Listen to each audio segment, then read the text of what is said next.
Dengue পরিস্থিতির আরও বিস্তারিত জানবো। এই মুহূর্তে রাজধানীর সোহরাওয়ার্দী হাসপাতালে আছেন সহকর্মী নিবিড় সাহা এবং খুলনা মেডিকেল কলেজ হাসপাতালে আছেন সহকর্মী আব্দুল আল মামুন রুবেল। সরাসরি প্রথমেই যাচ্ছে নিবিড়ের কাছে।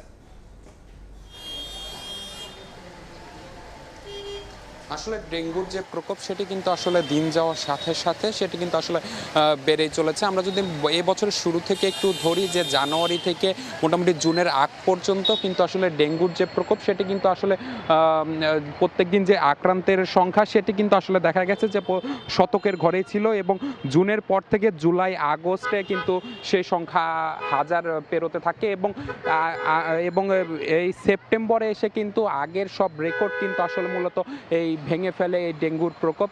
এবং আমরা দেখেছি যে আসলে এই মাসের প্রথম ২৬ দিনেই কিন্তু ডেঙ্গু আক্রান্তের সংখ্যা ছাড়িয়ে গেছে প্রায় ১৪,০০০-এর মতো, এবং এই ১৪,০০০-এর মধ্যে কিন্তু ৫৫ জনের মৃত্যু হয়েছে সারা দেশে।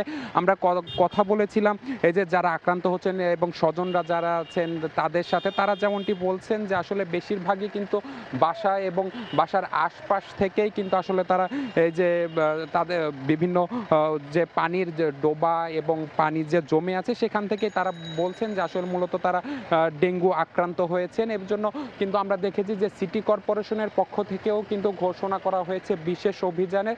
এই বিশেষ অভিযানের মাধ্যমে কিন্তু আসলে যে মশক নিধন কার্যক্রম সেটি কিন্তু আসলে পরিচালিত হচ্ছে এই ঢাকা উত্তর সিটি কর্পোরেশন এবং দক্ষিণ সিটি কর্পোরেশন এই দুই এলাকায়।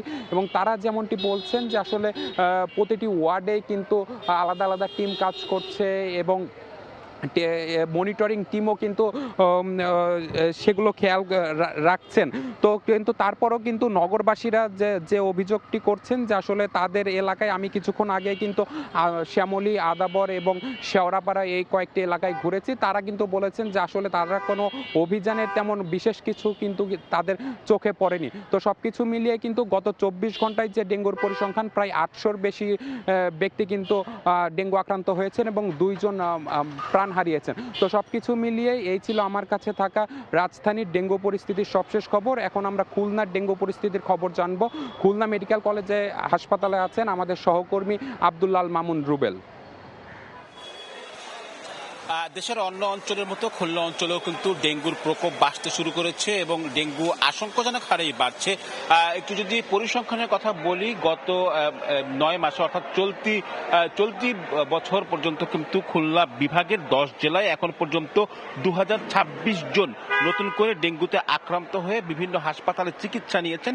এর মধ্যে সব থেকে বেশি খুলনা জেলায়, এখানে এখন পর্যন্ত ৫ শতাধিক রোগী বিভিন্ন হাসপাতালে ডেঙ্গুতে আক্রান্ত হয়ে চিকিৎসা নিয়েছেন। এই পরিসংখ্যান বলছে গত বছরের একই সময়ের তুলনায় কিন্তু এই পরিসংখ্যান বেশ খানিকটা বেশি, এবং নিকটতম সময় অর্থাৎ গত ১ মাসের তুলনায় বা গত ১ সপ্তাহের তুলনায় এটি কিন্তু প্রতিনিয়ত বাড়ছে।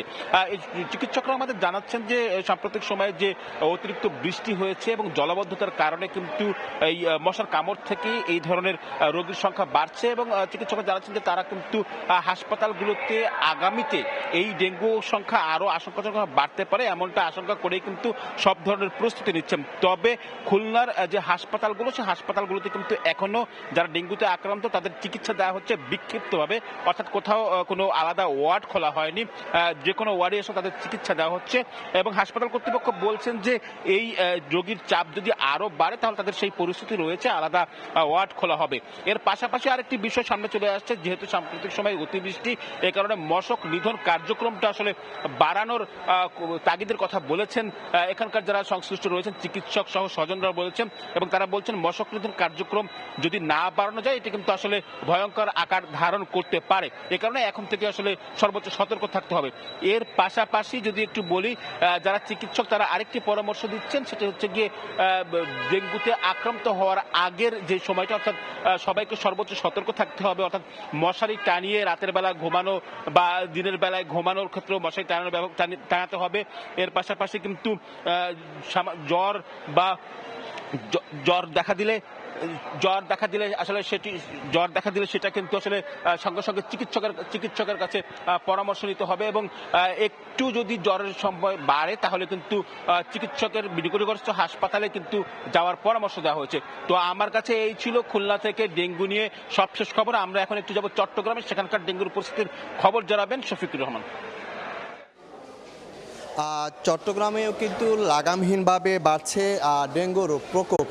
এ পর্যন্ত কিন্তু আমরা যে তথ্য পাচ্ছি সিভিল সার্জনের, গত 8 মাসে প্রায় 1350 জনের বেশি রোগ আক্রান্ত হয়েছে, কিন্তু শুধু এই মাসে এই 25-26 দিনে কিন্তু 650-র মতো আক্রান্ত আছে এবং এতটা ভয়াবহ আকার ধারণ করেছে, যে কারণে কিন্তু চট্টগ্রামে মেডিকেলে যে 13, 14, 16 যে ওয়ার্ডগুলো রয়েছে সেগুলোকে বাদ দিয়ে একটি আলাদা করে ডেঙ্গু কর্নার অর্থাৎ ডেঙ্গু ওয়ার্ড খোলা হয়েছে। আপনি দেখতে পাচ্ছেন এটি হচ্ছে আলাদাভাবে ডেঙ্গুর রোগীদের জন্য এখানে খোলা হয়েছে। এখানে 60 জনের বেশি এখানে কিন্তু সেবা দিচ্ছে। আপনাকে জানিয়ে রাখি, চট্টগ্রামে বলা হচ্ছে যে প্রায় 60% বেশি জায়গা ঝুঁকিতে রয়েছে, যেগুলো ডেঙ্গু আক্রান্ত, ডেঙ্গুর প্রকোপ বেশি, এবং তারা বলছেন যে সেখানে তারা সিটি কর্পোরেশনের পক্ষ থেকে বলা হচ্ছে তারা বিভিন্ন সময় কিন্তু ওষুধ ছিটাচ্ছে এবং বিভিন্ন পরিষ্কার রাখা হয়েছে। কিন্তু এই ডেঙ্গুর প্রকোপের কারণে কিন্তু স্থায়ী সরকার মন্ত্রণালয় থেকে 10 ধরনের কিন্তু নিষেধাজ্ঞা অর্থাৎ নির্দেশনা দেওয়া হয়েছে সিটি কর্পোরেশনগুলোকে সেগুলো মানার জন্য। এবং জানি রাখি, চট্টগ্রামে যেই আক্রান্ত হার বেশি সবচেয়ে কিন্তু যদি উপজেলা বলি তাহলে সবচেয়ে বেশি সাতখানি এবং বাঁশখালীতে, আর শহর বললে তাহলে ফিরিঙ্গি বাজার, বাকলিয়া এবং হালি শহর সব বিভিন্ন এলাকার সবচেয়ে বেশি ডেঙ্গু রোগীর সংখ্যা সবচেয়ে বেশি। এবং এটিকে মহামারী যারা কীটতত্ত্ববিদ রয়েছেন তারা বারবার বলছেন যে এটি সতর্ক হতে হবে, কারণ এটির পিক সময় হচ্ছে আগামী অক্টোবরে। অর্থাৎ এখন থেকে যদি বিভিন্ন পদক্ষেপ না নেওয়া হয় তাহলে এটির ঝুঁকি বাড়বে। আরেকটি বিষয়, চিকিৎসকরা বলছেন অনেক সময় বলা হচ্ছে যে আসলে ডেঙ্গু নেগেটিভ হলেও কিন্তু পরবর্তীতে কিন্তু তারা আর ডেঙ্গুর কোনো চিকিৎসা নেন না, কিন্তু ডেঙ্গুর রিপোর্ট নেগেটিভ আসলেও কিন্তু অনেক সময় ডেঙ্গু আক্রান্ত হচ্ছে বলে চিকিৎসকরা কিন্তু বারবার সতর্ক করছেন। আগামী মাসে যাতে প্রকোপ বাড়তে না পারে সেজন্য আগে থেকে সতর্ক হওয়ার পরামর্শ দিয়েছেন। তো এই ছিল আমার কাছে চট্টগ্রামের ডেঙ্গু সর্বশেষ তথ্য। ডেঙ্গি পরিস্থিতির খবর জানাচ্ছিলেন চট্টগ্রাম থেকে এবং এর আগে খুলনা থেকে এবং তার আগে রাজধানী সোহরাওয়ার্দী হাসপাতালের সামনে থেকে।